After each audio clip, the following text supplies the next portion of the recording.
Hello everyone, this is Ashish Sani from Innovate Yourself. Welcome back to my channel. Once again, I am back with a new video for ESP32 cam. Like in a previous video, I have already shown you that how you can do the live video streaming of your webcam to the Blynk application or onto the VLC media player. So that's all that we have already seen in the previous session. And this time I'm gonna show you that how you can fully automate your home for the locking and unlocking of the door. So in today's session, for that we are going to use the motor, and that motor is known as a servo motor. So we will be using the servo motor to lock and unlock the door, so that if someone enters to your room, or let's say if someone is onto the doorstep of your home, so in that case you can simply allow the user to enter the home by simply just clicking that button, and that button will be onto your Blynk application. So that's all that we will be doing in today's session. So now let's straightforward go to the project and let's understand that how you're gonna do the complete automation of locking and unlocking of the door with the Blynk application. So let's get started. Alright, so first of all let's understand that how we are gonna connect the servo motor to the NodeMCU. Like in the previous video where I have already shown you that how you can do the live video streaming of the ESP32 cam to the Blynk application, there we have just used the ESP32 cam. But this time what we are going to do is we are going to use another controller, and that is NodeMCU. So in short, you will be having two controllers. One is ESP32 cam and the second one is NodeMCU. So we will be having both of them, and now we have to communicate both of them. And for the communication purpose, we will be using the Blynk server. So that is going to make them communicate and to control the devices. So that's all that we will be doing in today's session. And for that, ESP32 cam connectivity we have already seen in previous session. So if you haven't watched that video, do watch that video so that you can understand that how we can make the connections and how we can upload the code. And accordingly, the second one is that how we can connect the NodeMCU to the servo motor. And in this, the servo motor that we are going to use, that is having three pins. One is VCC, second one is ground, and third one is the signal pin. VCC and ground will be connected directly to the 3 volt and the ground pin. So we will be connecting them, and accordingly the signal pin will be connected to D4. So in this we will be using that D4, and we are going to make the connection in this way. So this is a simple connection that you can make. And now let me do one thing. Let me show you the connections that I have already made with the servo motor. So let me first of all connect them so that we can further write the code for the Blynk application. So let me show you that. Alright, so now you can see we have the NodeMCU and the servo motor, and the servo motor which we are using is MG90S. So we're going to use this motor, and we are going to make a connection between them just the way I have shown you just right now. So we're going to make a connection in that way, and after that we will start uploading the code, and in fact we will start writing the code, and also we'll understand what exactly we are going to do over here. So that's all that we are going to do. So let me now make the connections, and let's start further with the coding session. So let me do it. Alright, so now the connection has been made. Now we can further connect the NodeMCU to the system, and we can further start with the coding session. So let's do that. Alright, so now we have made the connection in this way. Now we can go further and we can start with the coding session. So for that you can directly go to the link which I have already shared you in one of my previous video for the live video streaming. In there only I have updated the code for this, so you can check this one and accordingly you can start writing it. So here you can see this is a code. You can directly click on it, and either you can copy it or you can directly download the complete repository by just clicking on that code and download it, right? So you can simply do it from here, right?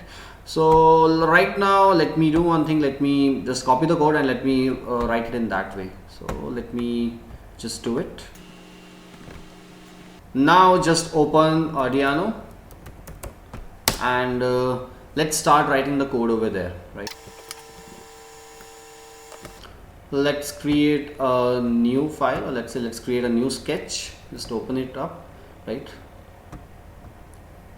Alright, so now first of all select all and paste it over here. Now let me tell you first of all what exactly we are trying to do over here.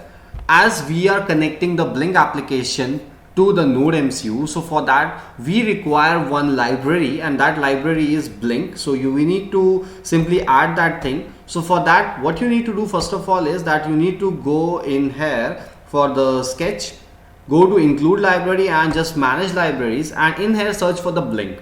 So you need to first of all install that, and then only you will be able to make this code work, right? So firstly, let me show you which file you have to install, right?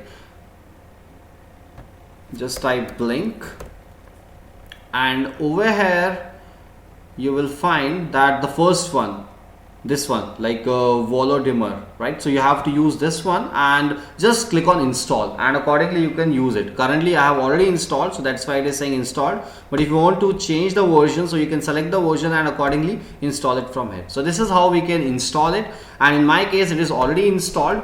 And in this case, what exactly I'm doing right now is that I am using the virtual pin. And what exactly those virtual pins are, that I will show you and that I will explain you, right? So for that, what exactly is happening with the virtual pin is that if you want to make a connection between the NodeMCU and the Blynk application, and you want to make some controlling, or let's say if you want to perform some controlling steps, like in our case we will be controlling the servo motor. So for that we require some virtual pins. So it's better that we have the virtual pins, and we can accordingly make a connection between them, and we can perform whatever we want to do. So in the similar way we have done it over here. Like over here right now I'm using the virtual pin as the V3. So I'm using the V3 virtual pin, and accordingly I'm simply collecting the value.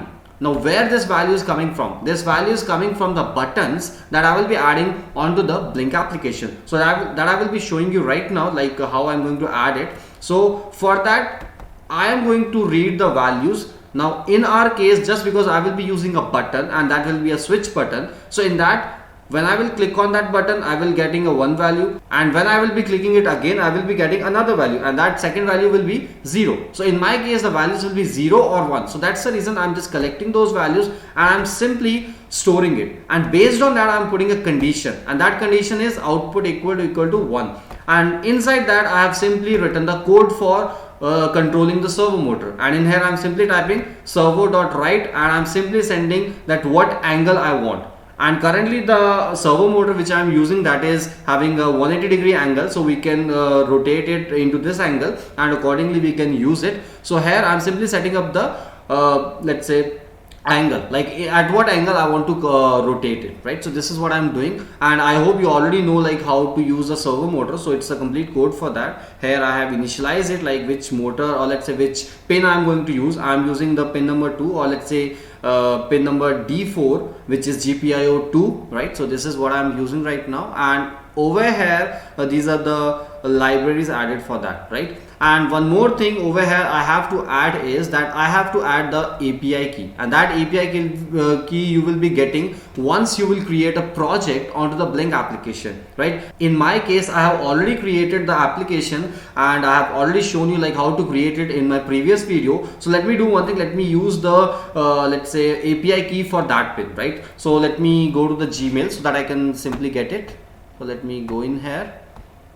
So you can see auth token. So this is one which I'm getting over here, and this is the one which I have got for my channel which I have created on Blynk. So just copy the auth token and simply add it over here, right? So in this way we are just adding it, and over here you have to pass the SSID and password. So let me just add it.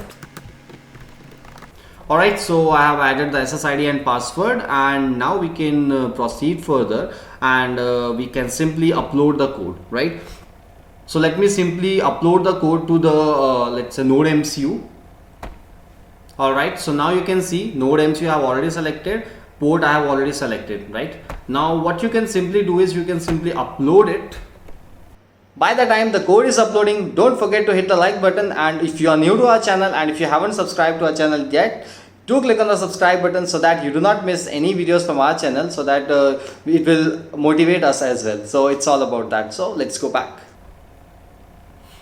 Alright, so now the code is uploaded, and now you can simply go to the serial monitor and you can check that whether the everything is connected or no, right? So let me show you. So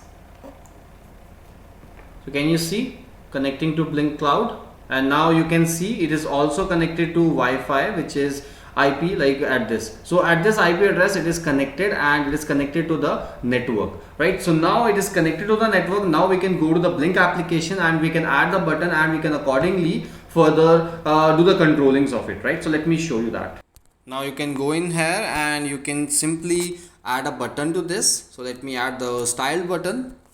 Now open this up, and in here you can write the title. For example, currently I'm adding a button for the door lock, so you can simply add the title, let's say door lock, and over here you need to select the pin, and this time we are not selecting a digital pin. In fact, we are selecting a virtual pin, and the virtual pin which we have selected and added to the coding stuff, and that is V3. So that's why I will be using V3. So just press OK, and over here just change the mode from push to switch button, so that when you will press the button it will remain pressed, right? So this is how it's gonna work.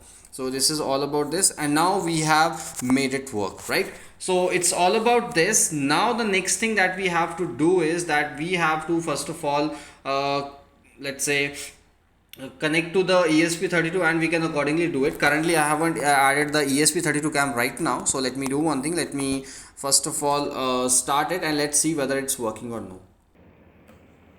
Alright, so now let's start the application, or let's start the channel, and let's see that whether it's working or no, right? So right now you can see the servo motor and NodeMCU are connected together. Now I'm gonna show you that how it's gonna work when I will click on the button. So let me first of all start it.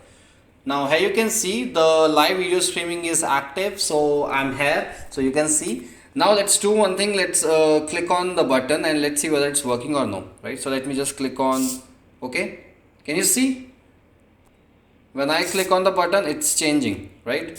When it is on, it's changing. When it's off, it's changing again, and it is changing at different angle, and it is working as per the angles that I have set into the coding stuff. So this is how it's gonna work. So this is all about the complete functionality of the door lock system and all. Now right now what I have done is I have simply shown you like how you can control the servo motor. Now suppose this servo motor is completely linked to some, let's say, door lock, and at that time what you're gonna do, you're simply gonna connect your ESP32 cam to the NodeMCU plus to the Blynk application. So we have connected all of them together, and right now how it's working, it's simply working in such a way that your NodeMCU is connected to servo motor, and now you can control the servo motor. That means now you can unlock and lock the door. So this is the complete functionality of this, and now I hope you have got a proper understanding that how you can do this. And if you still have any doubts, do leave a comment below in the comment section so that I can resolve your issues and I can help you out with that. And also if you have any feedback for us, also do leave a comment below in the comment section. And if you are new to our channel and if you haven't subscribed to our channel yet, do click on the subscribe button so that you do not miss any videos from our channel. So till then, bye bye and happy learning.